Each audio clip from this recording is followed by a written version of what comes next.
There we go. So, hey everyone, happy Friday. Sorry for the little bit of a late launch. I blame. It's all Craig's fault. Um, I we're thought you gonna were going have to say me. no. It's all Craig's fault. Craig Wright. We can blame him for everything now. Apparently, that's the news of the day. Is we can blame Craig Mofo Wright for every single problem we have from now on. So, officially be rolling the intro in just a little bit. Just waiting for a couple more people to trickle in. But yeah, how have you been? Good. Yeah, lots going on. I guess things are picking back up. So that's good. I've been kind of bored for the last year. It's A good bit to, bored. yeah, yeah. Yeah. Well, when the market's down and everyone's kind of like depressed and there's not very much work, it's like, yeah, I don't know. Yeah, I think it's kind of funny. It's one of those things where like people it's like the uncertain times, which I know I can talk about on X, but I don't know if YouTube will still whack me for mentioning it. But it's like the uncertain times of a couple years ago when people experienced that very differently. Where some people were like, "Oh my gosh, my life's over. I can't go outside. I lost my job. I can't do this. The whole world's shut down. My life's terrible. Oh, I'm depressed." And then some people, kind of like me, had almost nothing change. 2020 was a very good year for me actually, and Yeah. there was a couple like weeks of like, "Oh, I'm getting takeout from this brewery, and they're doing $10 growlers. Yay!" Instead of like eating in there. But other than that, everything was like fine and normal for me. And just I just saw the hellscape on the internet of people arguing over stuff. But same thing with bear markets. Not everyone experiences bear markets the same. And like some communities are really just build, build, build, build, build, and then other ones are just like there's a lot of the price stuff. I am kind of glad.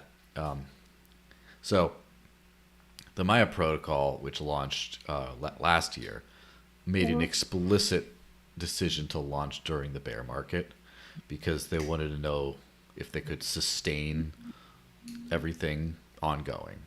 And Sure. also they did not want to have a bunch of people get involved and then a price crash. They wanted a bunch of people to get involved and then a price pump because you're in the bull years. And then even if it goes down to sanity, it's not like all the initial investors are underwater kind of thing. So it's kind of interesting the dynamics of like picking when in a market cycle to deploy your product kind of thing. Yeah, I think that's an interesting point. When I was at ETH Dubai a couple of years ago, it was definitely the start of the bear market. But I was talking to these builders who have been, who had been really successful in everything that they had done. And they were like, yeah, we really need a bear market because we need to know what works and what doesn't work. And like, because in a bull market, everything works. So, like, unless we get the market to crash more, we're not going to find out what works and what doesn't.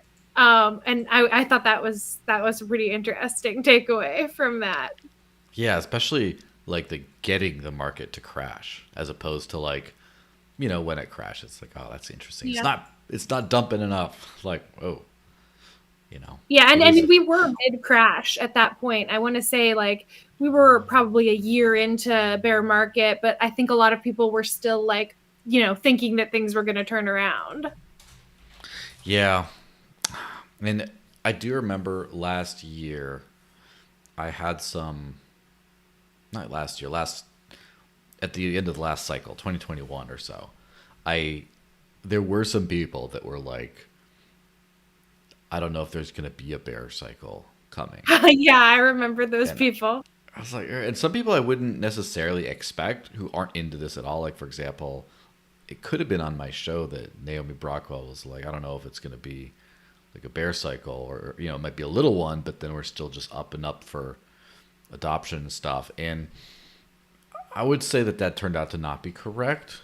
But yeah, I mean, the prices obviously crash, but then like, I just think that the crypto industry is too shaky still. Like, it's still like everything is like an FTX waiting to happen. Maybe that's being a little dramatic, but it's like there aren't sustainable like a lot of the users are bull cycle users or crypto Mhm. degens. There's just not a lot of like mom and pop going to work, putting their paycheck in crypto and then spending it and minting an NFT like every week on the week forever. It's like, no, those people aren't there yet at all. Yeah. And so it's going to be up and down until that. So hopefully, I think maybe the next bull cycle might be the last like really popping cycle.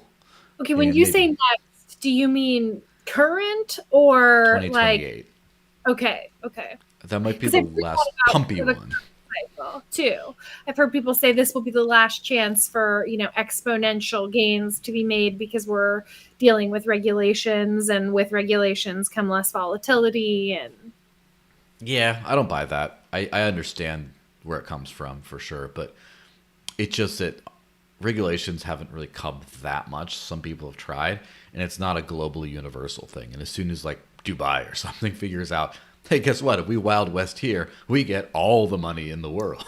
Like, then there's still room to pop.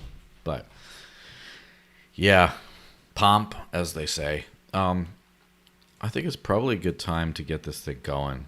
All right, officially. So let's go. Okay. All right, intro, 3, 2, 1, go.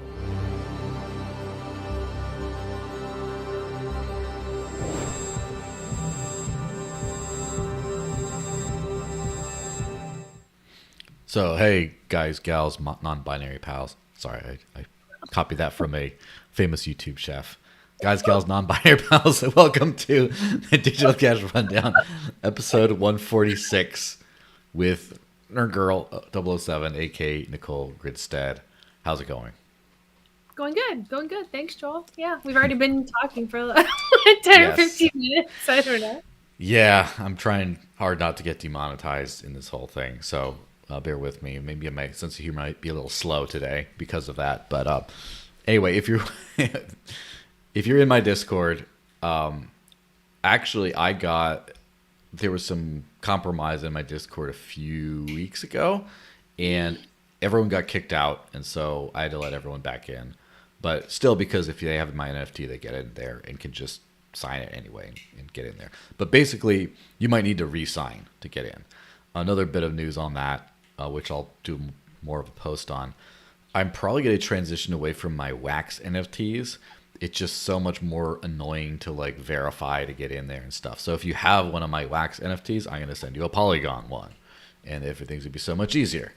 Polygon one? You hate Polygon. Listen, what the hell am I going to do? Like, do you realize I have digital cash coins I can use that make me very happy from a cypherpunk standpoint. As far as there's a few options at least, but for like the EVA, it's rough out there. Like as far as what can I easily mint an NFT on, that there is a easy token gating bot that I could put in Discord to just check. It's just like it's all trash. It's all it's so. The only thing is, if I do an extra shift again, I might shift it over to Arbitrum in the future. Not because Arbitrum's any good, but because a couple of dexes I know of, or the My Protocol and Chainflip, are working to add Arbitrum. And so then it has that easy dex pathway. And because of pass-through data on Maya, at least, you would be able to do something like, say, swap Dash for Arbitrum, and the Arbitrum buys the NFT. So you could put a little widget so you can buy Arbitrum NFT with Dash, and it just goes all in one go. In which case, I might do that. But the point is, right now it's Polygon. Sorry about that. Please don't admin key rug me. So yeah, that's that. And if you're in my Discord, of course, super chat, jump in there, say hi, all that kind of stuff. Okay, I gotta ask you a question just because. Yes. Did I ever send you an NFT? Yeah, you did. Mm-hmm. Did you ever get into my Discord? No. Okay, well you gotta do that at some point. I will mercilessly cyberbully you. Okay, yeah. You do that anyway. You ain't seen nothing yet. Okay, continue. So my question for you is, if such a bot or a widget extension were built so that you could have your NFTs on Pulse Chain and purchase with Dash, would you do it? Yeah. Yeah. And okay.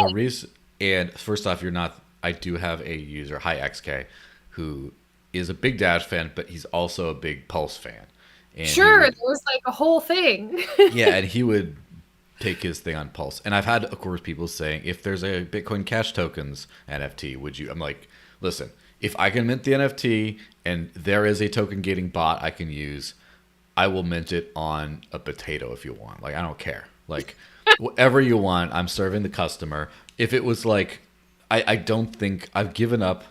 I've never been a maximalist, but I've given up on being a selective which cryptos I use person. I just, listen, the ones that I base my own life around, like what do I primarily use? What do I invest time and effort into getting adopted into the services? That might be a smaller group, but as far as like, I'll just use anything. And like the Nano people have this Nano GPT thing where you can pay with Nano to get ChatGPT access. And I don't really have a need for ChatGPT, but if I do, I would happily get a little bag of Nano just to do that. I don't care about anything else. I just use what works. I know the maxis are cringing somewhere, but yeah.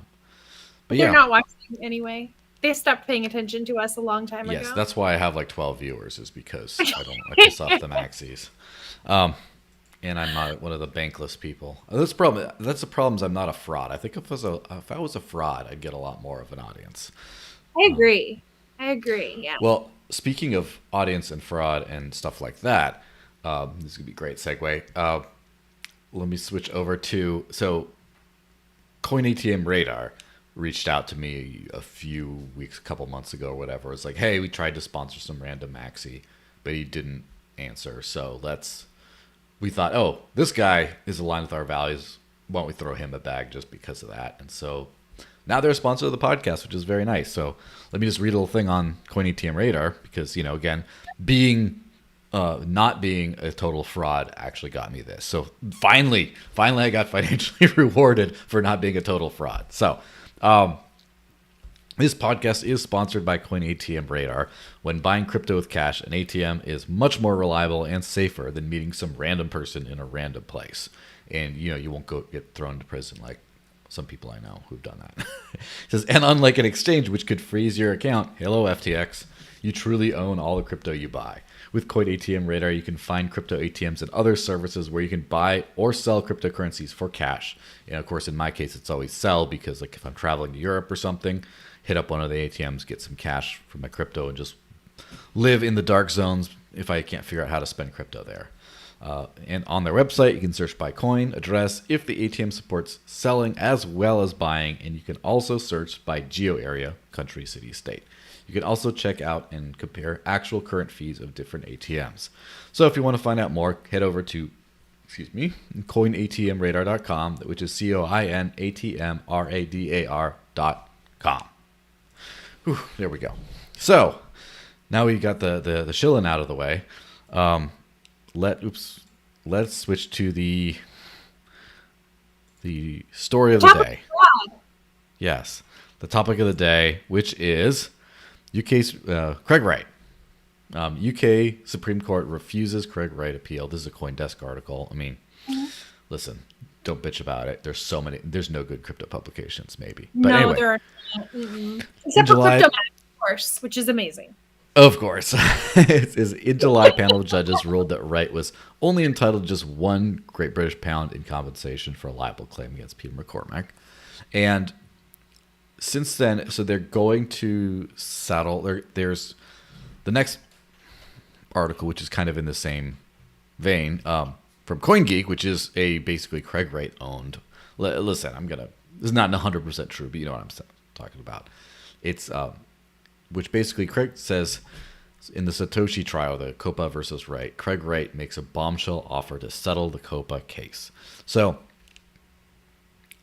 apparently, the Crypto Open Patent Alliance is in litigation, I guess, with Craig Wright because he claims he owns the patents on all kinds of different, basically all the major crypto, like all the Bitcoins and everything that people who are fraudulently using Bitcoin, he owns it and stuff.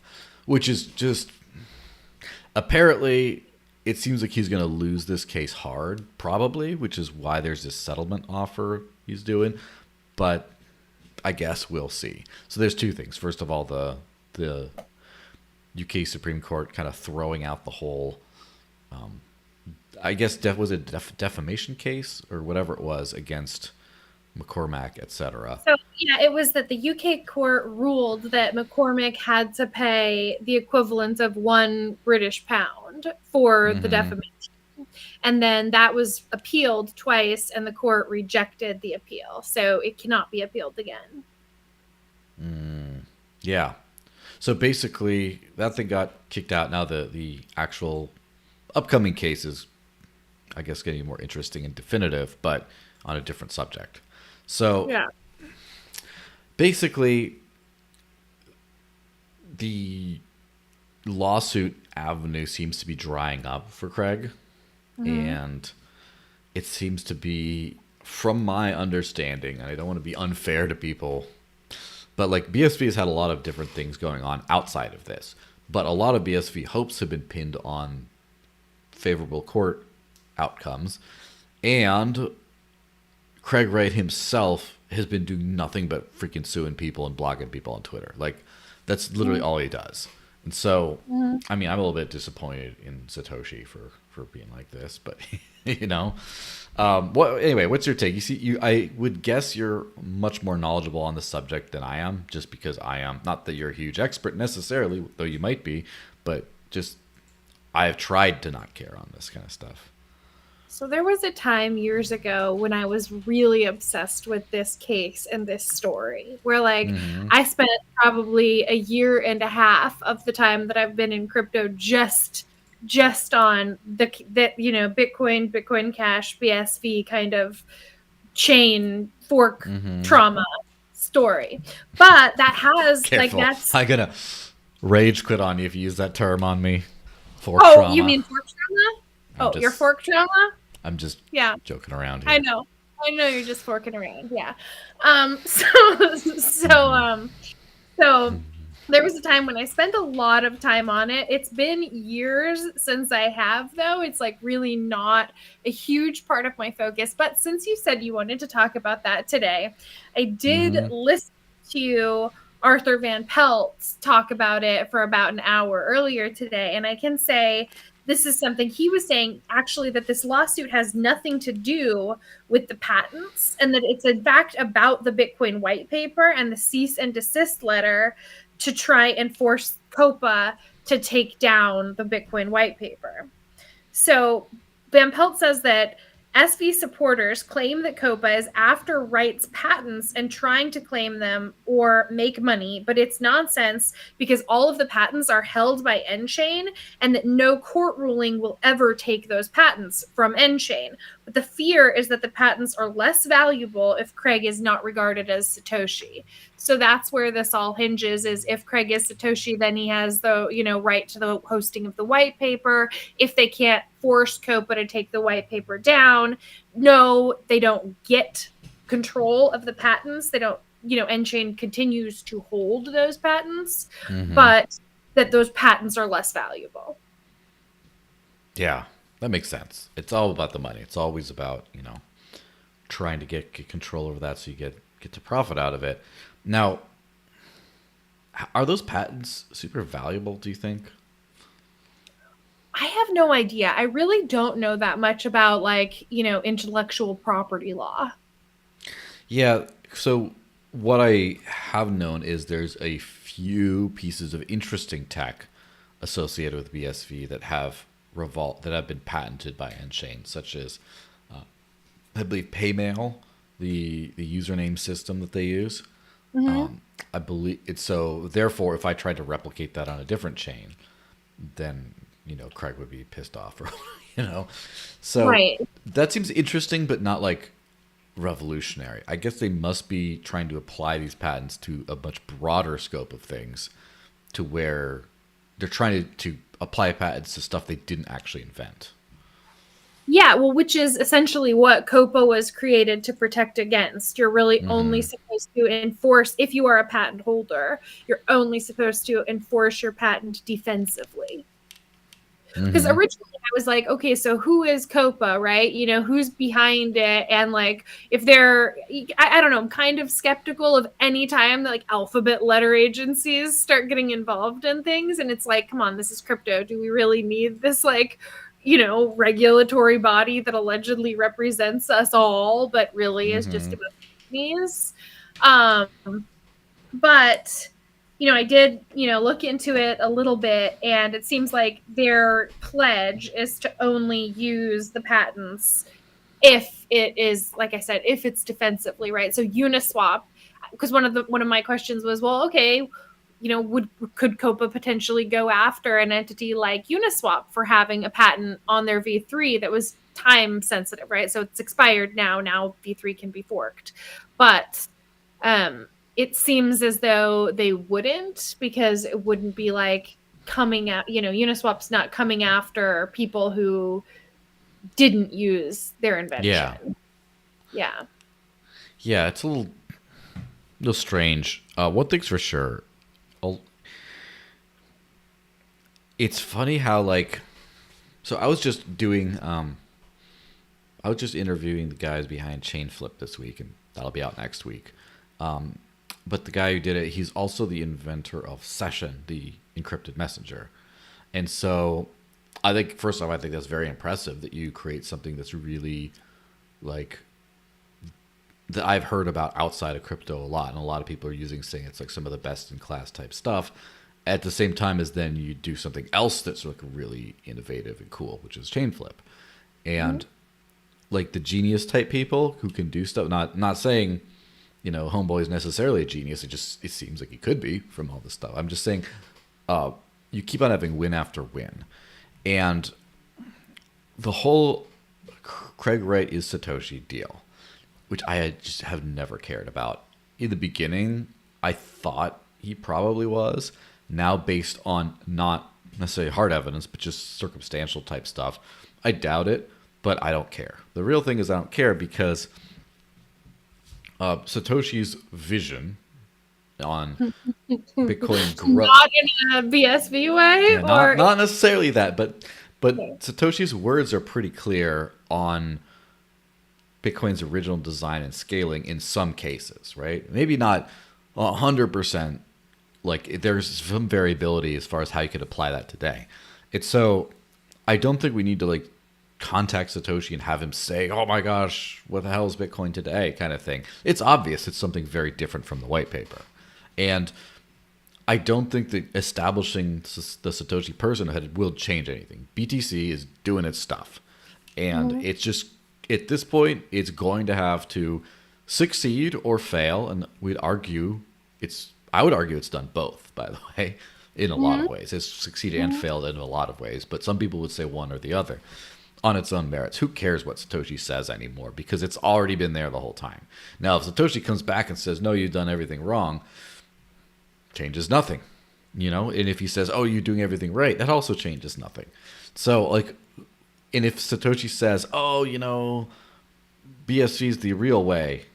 This is the best chain according to stuff," that does put some clout behind it if it is real Satoshi. It's also not the final word. The final word is the free market, because Satoshi did a lot of good stuff. In my opinion, is he, out of a potential 10, Bitcoin was an 8. Phenomenal. A lot of innovations that just have not been, that took the space years and decades to figure out how to even improve upon. But not imperfect, right? Just a great first start. And some things we need to fix, like the governance thing is something that was a little that caused Bitcoin to do what it did. And I think that pure proof of work might not be the best long term. Maybe it's a great start. Maybe you transition. It was even discussed. If you've ever looked at the early Bitcoin talk forums, there were discussions about transitioning to proof of stake. Yeah. So with all this, Satoshi being whoever, it's like a temporary bump where it's oh wow, first of all, this is the most, it's a branding thing of the real Satoshi likes this Bitcoin. Okay, that's a great branding boost. Beyond that, it's just if we have a genius on our side who, whatever the original Bitcoin invention whether it's an aggregate work or a singular thing, has a lot of genius in it. The idea is Satoshi then gets to work doing more cool stuff. And that's where it just stalled out with BSV, in my opinion, where Satoshi did dick. He did nothing. He just started suing people right out the gate, and he's still doing it. And like, if it's Satoshi again, but like that's why I just don't care for all this stuff. It seems like even if Craig Wright is Satoshi, he's kind of turned into a patent trolling scammer these days, just spending his days trying to like lay legal claim to a bunch of existing things and keep people from doing stuff and just like not pushing the space forward. I mean, this is like a 2015, maybe this would have made sense, but not 2024. Like, I think we should be building cooler things and stuff by now. I don't know if you disagree. I totally agree. We were having this conversation on Twitter yesterday, and I was like, yeah, I don't really care either. I feel like Bitcoin was like a really good grandpa, you know? And so you know, you love your grandpa and everything. You want him to live, right? But like when grandpa passes away, you're like, oh, you know, I'm glad that he's not suffering anymore. Yeah. I feel similarly about Bitcoin. Yeah, it's like also grandpa you listen to is like, oh, you know, during the Depression we had to do this and blah blah blah, and you're like, whoa, like I'm learning so much wisdom. And then you hear his views on minorities and you start to tune him out a little bit, right? It's not like it's not across the board. Like, you know, there's some things that get a little dated there. So that's kind of it. But with this whole trial thing, Peter McCormack annoys me, but I'm going to put his stuff on the thing anyway. He just said, my lawyers have confirmed that Craig Wright has had his final appeal denied by the Supreme Court. It's over. I won. Welcome to law, motherfucker. But I'm like interested in that. He says it's over, I won, but he was ordered to pay 1 GBP. Yeah, and now it's over. So now that he paid it, I guess. But okay. But he says permission to appeal was refused by 3 Supreme Court justices, blah, blah, blah. It says on the grounds that the appeal did not raise arguable question of law. This is the end of the line for a substantive claim against me. So I guess they're like, okay, you talk shit. You owe him £1, but you can't appeal it anymore. Like you can keep talking shit. So 5 years of hell over, blah, blah, blah. And which takes us then to the next thing. So as far as I know, Peter McCormack and Hodlonaut they just sort of did typical Maxi stuff on Twitter and just criticized this person and called him all kinds of mean names. And, you know, it's annoying, but like, you know, welcome to free speech. Like, I don't understand. However, so Hodlonaut, who I had to log into a different account because he blocked me because again, I don't get along either, but he's talking about, he says, my life completely changed March 29th, 2019, almost 5 years ago. And he had made several tweets warning people about Craig Wright and making my opinion. So he sent a letter in the DM, blah, blah, blah. Craig and Calvin put a $5,000 bounty on my identity and then firmly doxed me after finding out what it was, which is not cool, right? Then they proceeded to put private intelligence surveillance on me, of trying to gain access to my social circle, both online and physically, presence in hundreds of groups, monitor my house, producing regular detailed reports on all of my activity, traveled to where I was, so on, and it's still going on today. And so at the same time, he says, my dad was fighting against cancer when this all started. I was dealing with constant legal pressure and threats throughout this fight. When he finally died late 2020, the legal pressure was at a peak and my funding situation was uncertain. And so basically said, I've lived since 2019 with the constant knowledge that my house and belongings are on the line, and Craig's stated goal of bankrupting his enemies would be a reality if I've lost. He says, no mercy for these people. And Peter McCormack said a very similar thing, this one over here, where he just said, 2 months before my trial, he says, it looked like I would lose. I had multiple calls with my lawyer's bankruptcy team. Craig's costs would have wiped me out, about £5 million, which is nuts. My business assets, the football club, the podcast, etc., would have been forced sold to pay the court order. Craig himself would have ended up owning them. All my possessions would have also been sold. Because I would have been able to retain living in my house for a year, as I have kids, allowing time to find new rental accommodation, at which point my house would be sold. at this point, cost withstanding, blah, blah, blah. Anyway, basically, we're talking about complete and total destruction of a life, right? Mm-hmm. The kind of thing that causes a lot of people, drives a lot of people to suicide. Mm-hmm. And we're talking like, I have my issues with Peter McCormack mostly because he's a dumb maxi, and he's also like slandered some stuff. He's done some shady things that just annoy me, but like, I'm not gonna find a way to sponsor his podcast. I'm gonna talk shit on Twitter. That's it, though. He Yeah, you're deserves not to destroy his life. Yeah, And he deserves to live his peaceful life. And if there's any consequences that come at him for playing fast and loose with the truth and stuff, that should be fewer people subscribe to his podcast. And, his audience gets smaller. People don't trust him. But that's like, if they don't, why would I see to it that his following's diminished and his life is ruined? Like, I don't understand why you'd want to do that. And unless you're trying to just destroy people.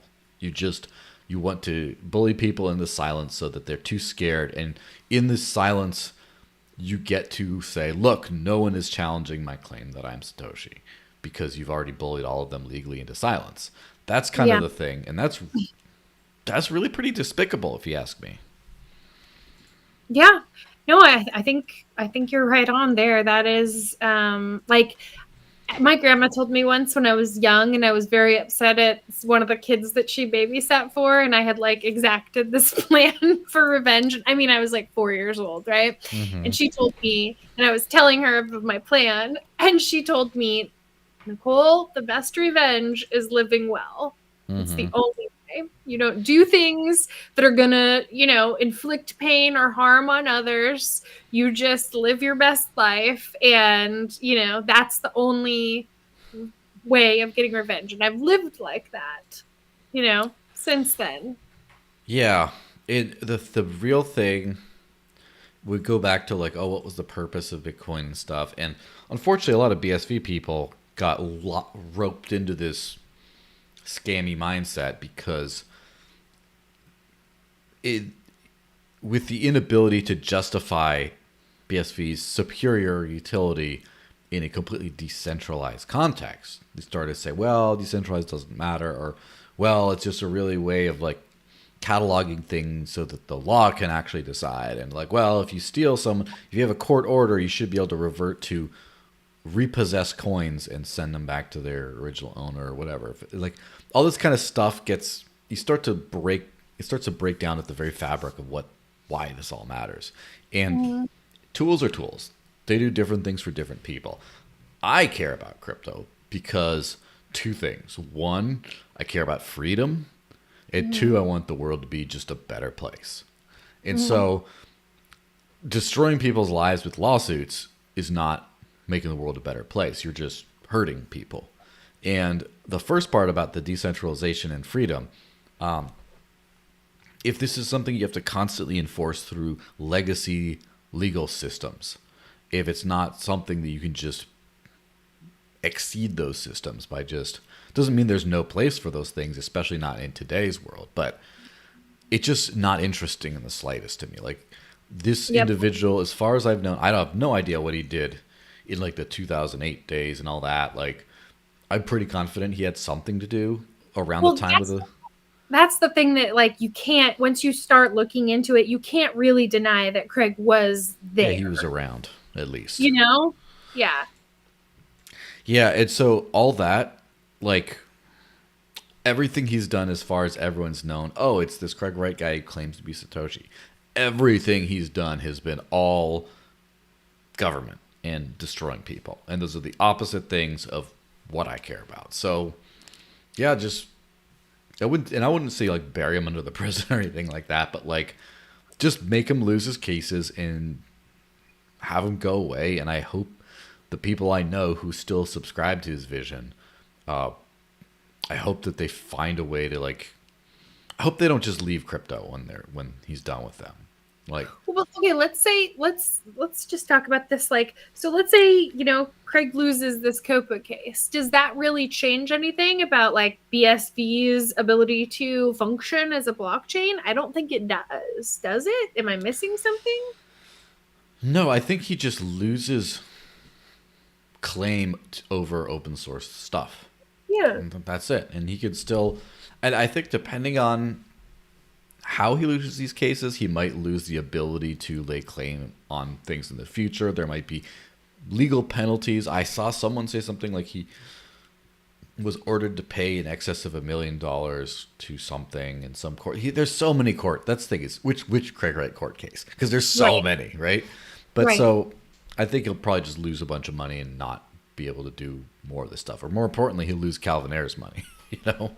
And I don't know, but there's a lot of BSV people who, if Satoshi in the lawsuit is not a thing anymore, if you cannot prove that Craig Wright is Satoshi in a court of law, which is what a weird way to prove. I know. I was like, it's like, yeah. How is this the whole? I thought that the whole purpose of this was to like separate money from government, and why are we using? Yeah. And so if he loses that, which probably seems like he will, and then he loses the ability to gain an uncompetitive advantage over the rest of the crypto space, again through lawsuits, I just don't think there's a lot left of wind in the BSV sails. It doesn't mean that there's no cool tech you can still build, but it's just not going to be the number one top, everyone's, kicking ass. And those people will probably have to go somewhere. And I hope they find a way to reorient the ones who care about freedom in some way and just kind of made bullshit excuses for Craig. I hope they find a way to reorient themselves and stay in the space, because it's cool. It's not like Mike Hearn, when Mike Hearn rage quit in 2016, I guess, right? As far as I know, he's been out of crypto the whole time. He's just gone to legacy finance, and like that's really sad that one of the early and most talented Bitcoin developers was like just not in the space. Like, well, aren't Gavin Andresen and John Matonis gone too? Yeah, I don't pay too close attention to what they're doing, but Gavin hasn't talked very much publicly. He's mentioned some positive things about Bitcoin Cash and stuff, but like as far as I know, they're out of the game. Yeah. And at least Roger Ver is still in the game, even though he's quiet. He's really well. Yeah, he talked again about the court case. I think his own court case. I do think he had not with Craig, but the CoinFlex thing. I do think he has a big trust problem with people where he trusts some scumbag people who say the right things to him and gets burned. But he's still in crypto. He's still talking about crypto. He's not nearly as Bitcoin Cash focused, but he's still around. And like, I had that moment in 2016 when Bitcoin started not scaling, and I had to choose: am I going to just abandon the space and move on, or am I going to do something different? So I just decided to stay. And I hope all these cool people who are still in BSV, and I know a few of them, just stay in. The funny thing is, I do know a bunch of, a few at least, BSV people have gotten heavy into the BTC ordinals. And the ordinals is it's kind of I wouldn't even call it a BSV attack, but it's more like a BSV hedge, where the people who are doing stuff like that on BSV are now doing stuff in a different way on BTC. And so as long as they'll still be in the space. So that's good. Real quick, just put it up on the screen. There's WizSec Bitcoin Research posted some thread. He said, further Craig Wright forgeries revealed. This is big, long thread. I scrolled through that thread. I don't know if you saw that one. No, I did. I saw it's like the 20 admissions or the 20 pieces of evidence of fraudulent evidence that Craig has submitted that COPA gave to the court and that the court accepted. Yeah, is that what this is? Yeah, well, yeah, it's basically all these like forgeries and stuff. And the picture is that picture of Jurassic Park when you're looking at that big mound of dino poo-poo, and it just with like all the different forgeries, including forging something in C++ that the C++ founder of the language had to come out and say, yeah, that's complete nonsense. I didn't invent that until later or whatever. And so just some mind-blowing levels of stuff. I can't believe, like, I really wonder what the end game for all this is. Like, is it just, well, it seems like this kind of stuff will come back for some kind of, like, not just, oh, you lost the case, but you'll be sued for, like, fraud, or you'll get thrown in prison or something. I don't know. Yeah, I have no idea. I mean, I know that it's been speculated for a long time that there are certain people in, not just in Bitcoin, in various cryptocurrencies and leadership positions who are specifically installed to make crypto look bad, to make regulators come after, so that laws can be passed, to limit crypto's, I don't know, appeal reach. I don't know if that's, if that's the case here, but maybe. Yeah, who knows? Who really knows? Well, we're almost done. Let's just very briefly touch on the ETF thing, just to mention it. So I just put up one of these Bitcoin accounts saying ETFs have stacked 100,000 plus Bitcoin. Somehow you are selling. What is wrong with you? And so the roller coaster of ETF stuff has been covered by this very show a few different times. But the point is, the price was going up for BTC. A bunch of ETFs were on the table to be approved. The SEC tried not to do it, but finally they did. And yay, everyone jumped in, and a bunch of Bitwise was throwing a bunch of money at open source development. They posted their Bitcoin address there. And then you have Van Eck talking about doing that stuff. And then Franklin Templeton has been opining on a lot of Bitcoin development things, like on ordinals and scaling and stuff, which has made a bunch of people weird. Anyway, all this kind of stuff. But then the price has gone booey. And a lot of these laser eyes have been a little bit upset about that. So what's your quick take on that? It was priced in. I mean, it was priced in already. Like, you think that you have the largest financial institutions in the world who are not going to front run the news of, 11 ETF approvals? Yeah. As always, dumping on retail. That's the real value proposition of all of crypto, is dumping on retail. Yeah. Maybe not. Hopefully not. Hopefully more. But yeah, that's just kind of what happened. What's your prediction for where Bitcoin goes in the short-ish term from here, as far as price, but also just generally speaking? Let's just talk, first of all, do you think it's going to be an over 6-figure peak by the end of next year? I don't know. It's really hard for me to make price predictions because it's just not what I do, or what I. I mean, you know me. Yeah, it's not like, and then specifically on Bitcoin, not that I don't care, because I definitely care about what I thought Bitcoin was, but what Bitcoin is today and what I thought Bitcoin were are different things. So I care about Bitcoin in an ideological sense, but about the actual asset BTC, don't care.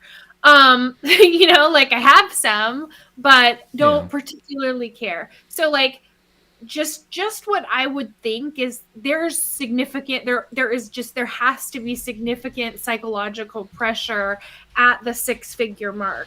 So for it to significantly exceed $100,000, there would need to be so much buy pressure. And I guess I just don't know where that would come from. Yeah. I predict that, barring anything different in the technological direction of Bitcoin, so it could be that some of these ETF funders of development start seeing this as a stagnant asset and start pressuring the dev teams to do stuff like increase the block size limit and put some extra programmability and other things like that, which would make Bitcoin a much more interesting thing. And then there could be a huge upside, temporarily at least. Barring that, I think it'd be I think it would be pretty catastrophic if there was not a 6-figure price by the end of next year. I think it doesn't mean I don't think it won't happen. I just don't think it would be good Okay. the Bitcoin people, right? Okay. You Because think that would cause like breakdown among Bitcoiners? yes, because already like the last peak of 69,420 was, people were predicting that cycle like a 220,000, like stuff like I that. remember. I was more conservative. I mean, of course, I'm not a guy who does this, so like I don't know anything. But I just thought, oh, you know what sounds more reasonable is like 130,000 or something. But it was like half that, less than half that. So I think we're starting to see less splendiferous cycles, and I do think we're like, if it didn't hit six figures, especially considering the six figures of 4 years ago, like the value at 65,420 Yeah. is probably worth close to six figures in today's dollars, just Mm-hmm. inflation, right? Yeah. So if it doesn't break six figures, I think that'd be a terrible sign for Bitcoin. Now, that being said, Do you think there would be a lot of like capitulation among people who were previously regarded as hodlers of last regard? yes, absolutely. I've already seen some of this being happening on Twitter after the ETF downturn. Which is Mhm. like what pansies like you just one little dip and you're out or you're shaken. But so I really think that it's gonna hit. If it doesn't hit, I think some actors would be convinced to push it to 100K, Uh-huh. and how long it stays there. I mean, I definitely don't think we're in the 200K game at all. At least not this cycle. Yeah. Probably not.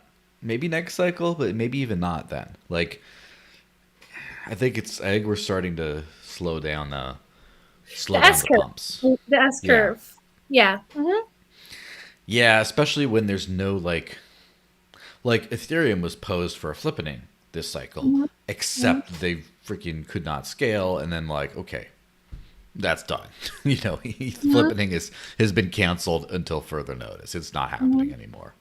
Hmm. So that's just my general thoughts on that thing. Is the ETF thing? Once other coins have ETFs too, there's Yeah. just going to be no, like Bitcoin's like the maxis have turned their entire Grandpa? attention. Yeah, grandpa's Okay. turned the entire attention into being like, oh, I'm institutionally supported and a reserve asset and stuff. But if everything is institutionally supported and a reserve asset, then it takes away, just like if every crypto was the first crypto ever created, Hmm. then no one cares. So that's kind of my thing. Yeah. You know what's interesting is this whole COPA thing, kind of like they keep saying, well, BSV is a fork of BCH, which is a fork of BTC, the first and original cryptocurrency. But like Bitcoiners consistently tell everyone Bitcoin isn't cryptocurrency. Yeah. How does So that it's work? it's an interesting, dichotomy there. Like there's a lot of hypocrisy going on, and it makes things a lot more confusing than it needs to be. Of course. And that's just the way it is. Okay, Mm-hmm. let's wrap this thing up. What do you have for people? It's shill-o'clock.